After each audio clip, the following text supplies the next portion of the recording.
कि लीजिए फार्मा चलने लगा है। और 2-3 दिन से क्या धमाकेदार तेजी फार्मा में बन रही है। अभी फार्मा को हल्का समझ ही रहे थे लोग, इधर पावर निकल गया, अब हो सकता है मंडे से टेक्सटाइल चलने लगे।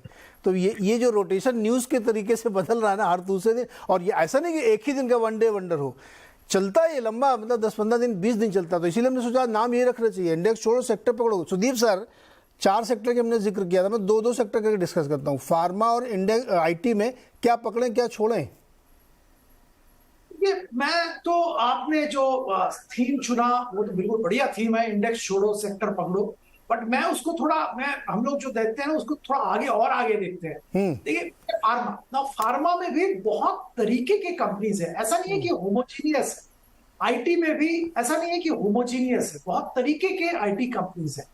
अब फार्मा की अगर बात करें तो हमारा व्यू करीबन पिछले 6-8 महीने से यही रहा है कि जो डोमेस्टिक फोकस्ड फार्मा कंपनीज है उनका परफॉर्मेंस अच्छा होगा ही, क्योंकि डोमेस्टिक फार्मा मार्केट में बहुत जबरदस्त ग्रोथ है और ये ग्रोथ का फायदा जो कंपनीज डोमेस्टिक फोकस्ड है उनको मिलेगा।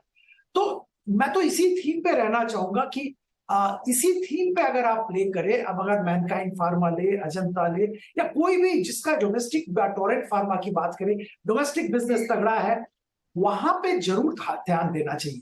अब रही बात बड़े जो फार्मा कंपनीज हैं जिनका यूएस में ज्यादातर बिजनेस है, वहां पे मैं अभी तक इससे सहमत नहीं हूं कि वहां पे जो यूएस में जो दिक्कतें थी, जो प्राइसिंग प्रेशर था, जो जो जो कंपटीशन था वो खत्म हो गया और आगे फिर वापस बहुत अच्छा ट्रेंड आ जाएगा। I am still not comfortable उस लॉजिक से। ये बात सही है कि pharma was beaten down, really really beaten down, तो एक बार वापस वहां पे ट्रैक्शन देखने को मिल रहा है, but I don't think I will jump. अगर आप स्पेसिफिक कंपनीज की बात करें तो सिप्ला, अब सिप्ला में जबरदस्त न्यूज है कि शायद कुछ बड़ा कॉर्पोरेट रिस्ट्रक्चरिंग होने वाला है, वो ये सब चलते काउंटर्स चलते हैं। पर मैं तो इस पे अभी भी I am not still convinced. I will stick with domestic focused pharma companies by and large even now.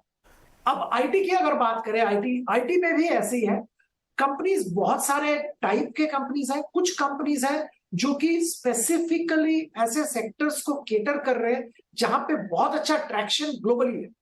जैसे देखिए travel and tourism, now rate gain, मैं एग्जांपल दे रहा हूं, ट्रैवल टूरिज्म को केटर करता है, बहुत बेहतरीन परफॉर्मेंस दिखा रहा है क्वार्टर ऑन क्वार्टर, और हम लोग ये मानते हैं ऐसा परफॉर्मेंस चलता रहेगा। तो अगर आप उस IT कंपनी में निवेश कर रहे हैं तो आपको अच्छा फायदा मिलेगा। ऑफ कोर्स आपको ये ध्यान में रखना पड़ेगा कि किस लेवल पे आप एंट्री कर रहे हैं। अगर आप कोफोर्ज की बात करें, वहां पे भी एक ट्रैवल टूरिज्म का वर्टिकल है जो जबरदस्त है। अगर आप एम्फेसिस की बात करें, एम्फेसिस में BFSI एक बहुत बड़ा हिस्सा है।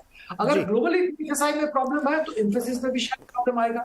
तो मैं ये मानता हूं कि आपको बहुत ही कंपनी स्पेसिफिक होना पड़ेगा और ग्लोबली जो सेक्टर्स चल रहे हैं और या तो जो पॉकेट्स चल रहे हैं उसके साथ जिसका लिंक है उसी पे फोकस करना पड़ेगा IT। प्रकाश जी, मेरा एक सवाल ये है कि जो बात अभी सुदीप सर कह रहे थे कि डोमेस्टिक फार्मा वाले में रिस्क कम है, US FDA का झंझट नहीं उतना ज़्यादा, और अपनी इंडस्ट्री की ग्रोथ मैनकाइंड फार्मा लिस्टिंग की बात से बढ़िया कर रहा है।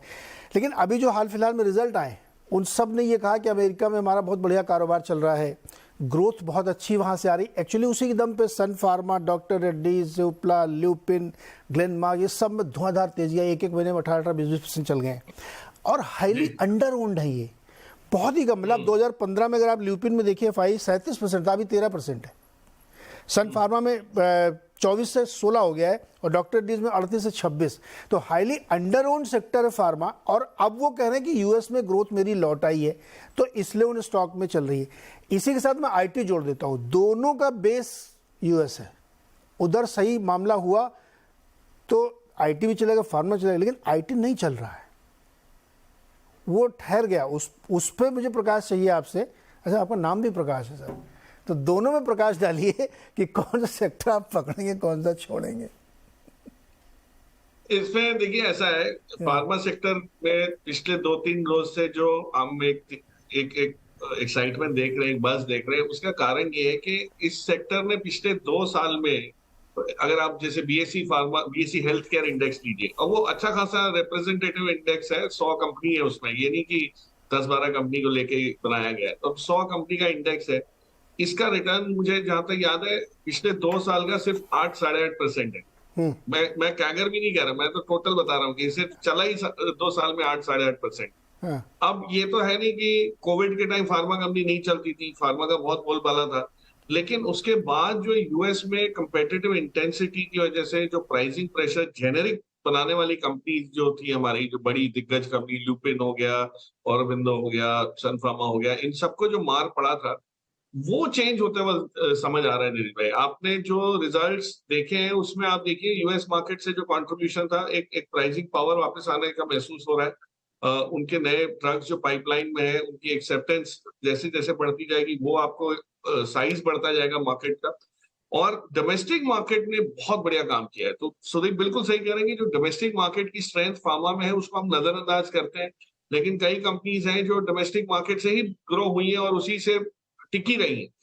लेकिन इस सेक्टर में इंटरप्रेट करने के लिए ये सेक्टर बहुत वास्ट है। बैंकिंग आईटी में वेटेज ज्यादा है, लेकिन नंबर ऑफ कंपनीज लिस्टेड जितनी फार्मा में है उतनी और कोई क्षेत्र में नहीं है।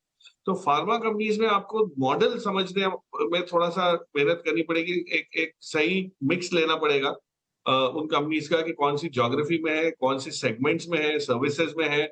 तो ये थोड़ा समझने के बाद अगर आप देखेंगे तो मुझे कोई ऐसा डाउट नहीं है कि ये सेक्टर अब चलना इसलिए शुरू हुआ कि अंडर ओन्ड है, वैल्यूएशन कंफर्ट है वहां पे।